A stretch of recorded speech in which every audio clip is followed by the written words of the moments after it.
For example N F-16 और JF-17 is following N Su-30 MKI, तो आपके ख्याल से जो फाइटर पायलट होगा, जो F-16 में बैठा होगा, वो क्या सोच रहा होगा? उसको पता है वो Su-30 MKI के साथ एक फाइट में एंगेज है, और Su-30 MKI किसी भी टाइम अपने कोबरा मैनूवर को इन्फोर्स करके, अपने कोबरा मैनूवर के साथ वो अपनी डायरेक्शन को चेंज कर सकता है। तो जब वो एक्सपेक्ट ही कोबरा मैनूवर को कर रहे हैं, वो तो they will be waiting for the Su-30 MKI to make the cobra manoeuvre, because at the right speed, at the right angle, जैसे ही Su-30 MKI कोबरा मैनूवर करेगा, स्पीड को लूज करेगा, एनर्जी को लूज करेगा, in order to gain maneuverability, in order to be more maneuverable, that Su-30 MKI for a couple of seconds will be a sitting duck. अस्सलाम वालेकुम, professor Adeel अजमत। आज का topic of discussion है Indian air force रफेल्स। देखिए, Indian air force के रफेल्स के ऊपर जो मैंने एक बात की थी कि इंडियन एयरफोर्स के रफेल्स जिन्होंने फ्लाई किया और जो वापस लैंड कर गए, what was the story behind it. What I want my viewers to understand is that मैं कभी भी मिलिट्री एनालिसिस में बाइस शो नहीं करना चाहता। मैं कभी ये नहीं शो करना चाहता कि चूंकि जेट एंड सीज हमारे पास है तो they are the best aircraft of the world, और चूंकि रफेल्स इंडिया के पास है तो रफेल्स बस ऐसे ही है, फारिग एयरक्राफ्ट हैं, और फ्रांस के पास बस पड़े हुए थे तो उन्होंने दे दिया। ऐसा नहीं है। Rafales are state of the art. Rafales बहुत लीथल एयरक्राफ्ट हैं, रफेल्स बहुत अच्छे एयरक्राफ्ट हैं। मैं कभी भी, I am not one of those जो कि जो दूसरी कंट्री होती है, जो एडवर्सरी होते हैं, उसकी मशीन्स को अंडरमाइन करते हैं, तो फिर आपका मिलिट्री एनालिसिस कभी भी करेक्ट नहीं होता। इंडियन पायलट्स को भी मैं अंडरमाइन नहीं करूंगा।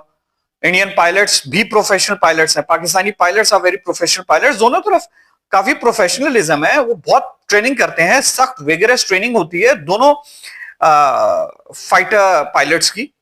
दोनों के एयरक्राफ्ट की सिलेक्शन के पीछे काफी माइंड होता है, काफी एक कॉन्सेप्ट होता है। ऐसे नहीं है कि बस गए और जाके एयरक्राफ्ट को परचेज कर लिया। बहुत ज्यादा इवैल्यूएशंस होती हैं, बहुत ज्यादा ट्रायल्स होते हैं, बहुत ज्यादा देखा जाता है कि यार जिस एयरक्राफ्ट को हम अभी ले रहे हैं वो एडवर्सरी के एयरक्राफ्ट के साथ कैसे पिच करेगा। अगले 10 से 20 साल में जो एडवर्सरी शायद कोई नया एयरक्राफ्ट भी अगर लेके आती है तो उसको किस तरीके से सस्टेन करेगा। तो कभी भी रफेल्स को अंडर एस्टिमेट नहीं करना हमने। मैं कुछ वीडियोस देखता हूं इंटरनेट के ऊपर जिसमें बताया जाता है कि रफेल्स को किसी भी तरीके से बताया जाता है कि ये वो रफेल्स नहीं है, ये लेटेस्ट रफेल्स नहीं है, इनमें बहुत सारी कमी है, और अगर जेट एंड सी और रफेल आपस में पिच होते हैं तो jet and C is going to have a walkover. ऐसा नहीं है। लेट मी बी फ्रैंक, ऐसा नहीं है। Rafales are going to give a very good fight. Rafales, आप एक चीज जहन में रखें, रफेल को मैन्युफैक्चर कौन कर रहा है? वही मैन्युफैक्चर कर रहा है जिसने पाकिस्तान के मिराज 3, मिराज 5, इंडिया के मिराज 2000 एयरक्राफ्ट्स मैन्युफैक्चर किए। इतने रिलायबल एयरक्राफ्ट, इतने रिलायबल एयरक्राफ्ट के अभी भी पाकिस्तान उनको यूज कर रहा है, इंडिया मिराज 2000 यूज कर रहा है, और अभी भी state of the art weaponry को वो लेके मिशंस पे जाते हैं। रिलायबल एयरक्राफ्ट है, तो Rafale is a reliable aircraft. मैं इस चीज के ऊपर बिलीव करता हूं कि एडवर्सरीज की मशीन्स को भी अगर आप इस नजर से देखेंगे कि वो नजर अनबाइज्ड होगी, तो ये हर बंदे को खुद से सूट करता है। You should know the enemy, you should know the positive points of the enemy, the negative points of the enemy. मुझे तो एनिमी का कभी वर्ड यूज करना ही बड़ा अजीब सा लगता है, तो एडवर्सरी। तो रफेल को अगर आप गौर से देखेंगे तो Rafale is a very good design. Twin engine है, पावरफुल मशीन है, it's a very powerful machine. State of the art weaponry है उसके साथ लगी हुई, वॉर प्रूवन है, कॉन्फ्लिक्ट्स में यूज हुआ है। रफेल में जो मीटियोर है, BVR, air to air long range, war proven है, कॉन्फ्लिक्ट प्रूवन है। किस में लगा है? टाइफून में लगा हुआ है, टाइफून में मीटियोर है इंटीग्रेटेड।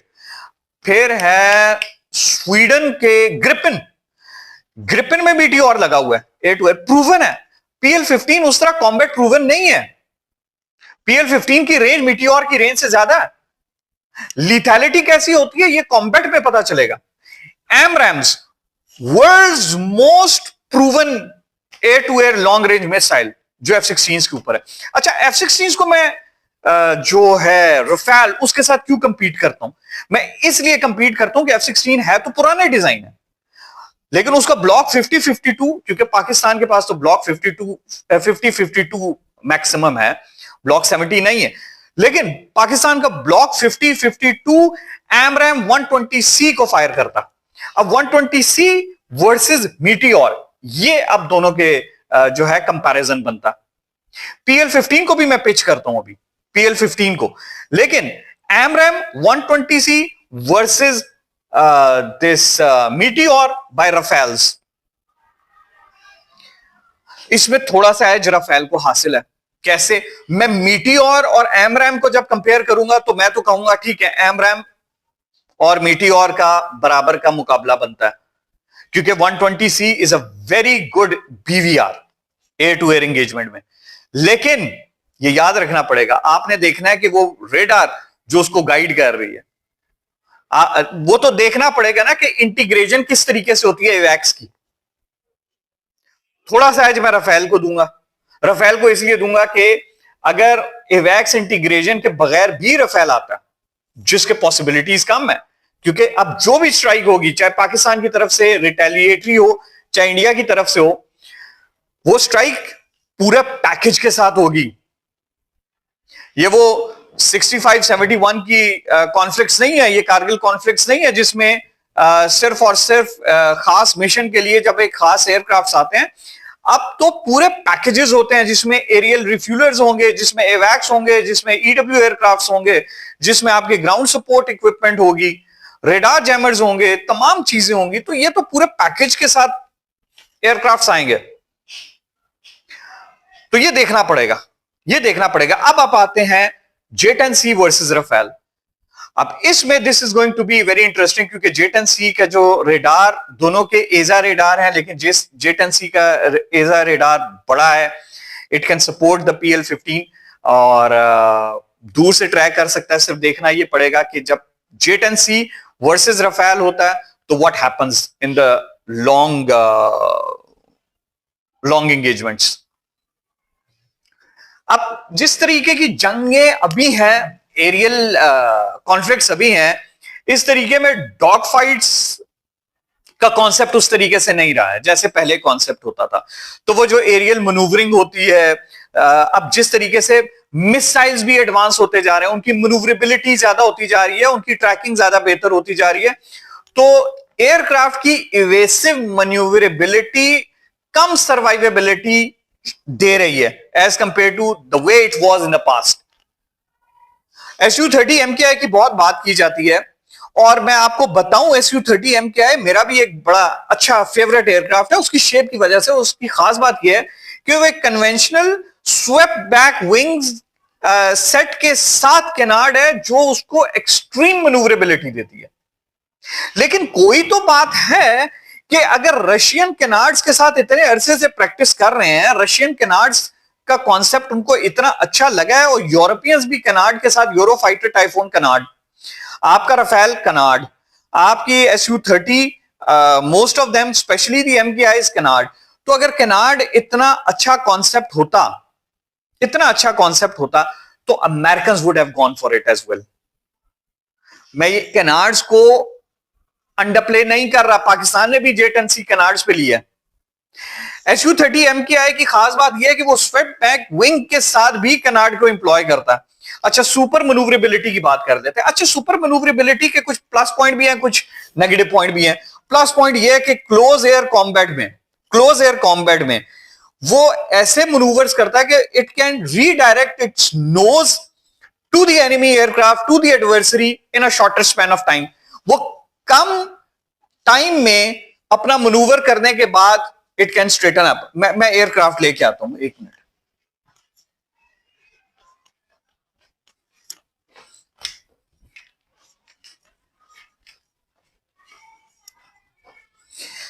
हाँ जी, तो अगर for example this is Su-30 MKI, तो वो कोबरा मैन्यूवर में the way it can turn on its axis और 360 डिग्री का एक टर्न लेके नोज को पॉइंट कर सकता है, तो इसकी पॉजिटिव बात तो बहुत है कि देखें जी कितनी जल्दी उसने अपने नोज को रिपोजिशन किया। लेकिन आप एक बात याद रखें, चाहे मनूवर कोबरा मनूवर हो, चाहे मनूवर सुपर मनूवरेबिलिटी का कोई भी मनूवर हो, उसमें हमेशा ट्रेड करता है एयरक्राफ्ट अपनी स्पीड को मनूवरेबिलिटी के साथ, एनर्जी लूज करता।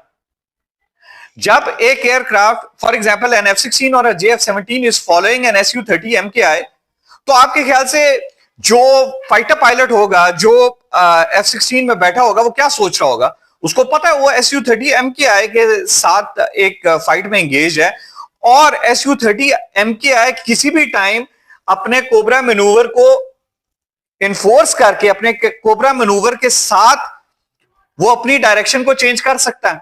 तो जब वो एक्सपेक्ट ही कोबरा मैनूवर को कर रहे हैं, वो तो they will be waiting for the Su-30 MKI to make the cobra manoeuvre, because at the right speed, at the right angle, जैसे ही Su-30 MKI कोबरा मैनूवर करेगा, स्पीड को लूज करेगा, एनर्जी को लूज करेगा, in order to gain maneuverability, in order to be more maneuverable, that Su-30 MKI for a couple of seconds will be a sitting duck. Energy lost in a dogfight cannot be retaken, instantly. Fighter aircrafts को काफी time चाहिए होता है अपनी energy को regain करने के लिए, और डॉग फाइट्स में ये बहुत जरूरी होता है। तो जब भी मैनूवरिंग होती है, जब भी यहां के एयरक्राफ्ट्स, यहां के फाइटर पायलट्स ट्रेन हो रहे होते हैं Su-30 MKI के अगेंस्ट, या एक ऐसे एयरक्राफ्ट के अगेंस्ट जिसकी मैनूवरेबिलिटी बहुत ज्यादा है, तो इन बातों को जहन में रखा जाता है कि जब वो अपनी प्राइम मैनूवरिंग करेंगे, तो वो चंद सेकंड्स इनफ गैप है इवन गन शॉट्स के लिए। तो इसके मुतालिक मैं डिटेल बाद में एक वीडियो बनाऊंगा, लेकिन कहने का मकसद यह है कि दोनों तरफ, इंडियन एयरफोर्स, पाकिस्तान एयरफोर्स, बहुत अच्छे एयरक्राफ्ट्स हैं, बहुत अच्छे पायलट्स हैं, और बहुत अच्छी इनकी ट्रेनिंग है। लेकिन आई होप कि कभी भी कॉन्फ्लिक्ट में एक दूसरे के सामने ना आए, कॉन्फ्लिक्ट्स ना हो, जंगें ना हो। जंगें कभी भी नताइज उनके अच्छे नहीं होते दोनों ममालिक के लिए। एक वो मुल्क भी जो कह रहा है कि जंग हो, वो अपनी कौम को कोशिश कर रहे हैं एक जंग के लिए उभारने के लिए, ताकि वो प्रेशराइज करें अपनी गवर्नमेंट को कि कल क्यों करते हो, आज करो जंग। आप यकीन कीजिए कि अगर जंग हो गई तो 1-2 दिन में ही सबको पता चल जाएगा कि जंग क्या होती है। जंग कोई अच्छी बात नहीं होती है। जंग में कुछ भी ग्लोरीफाई करना अच्छी बात नहीं है, क्योंकि वंस व्हेन वॉर स्टार्ट्स, उसका मोमेंटम देखिए, वॉर को स्टार्ट करने के लिए मोमेंटम का तो आपको पता है कि यार एक मोमेंटम बिल्ड करेंगे, वॉर स्टार्ट होगी, उस वक्त तक आपके कंट्रोल में चीजें हैं। जिस मोमेंट वॉर स्टार्ट होगी, आपके हाथ से वो मोमेंटम निकल जाएगा, मोमेंटम किसी और के हाथ में आ जाएगा। तो DGISPR ने एक बात की थी, बहुत बात की थी। उन्होंने कहा था कि वॉर का स्टार्ट करना इंडिया के हाथ में है। वॉर को इनिशिएट करते पाकिस्तान नहीं करेगा, इंडिया करेगा तो करेगा, पाकिस्तान नहीं करेगा। वॉर को इनिशिएट आप करेंगे। वो वॉर जाएगी कहां, ये फिर पाकिस्तान डिसाइड करेगा। आई होप कि वॉर की बात ना हो, आई होप कि जंग ना हो, आई होप कि अमन के साथ हम लोग रहें, अपने मसाइल को बातचीत से तय करें। और जैसे यूरोप ने वर्ल्ड वॉर्स को भुला के तरक्की में इकट्ठे आगे गए, पाकिस्तान, इंडिया, तमाम ममालिक रीजन के, जिस सिम्प में चाइना आपको लेके जाना चाह रहा है, सबको लेके जाना चाह रहा है, उस सिम्प में चलें। सबकी भलाई इसी में है। Do like, subscribe and support professor Adeel Azmat. Allah Hafiz.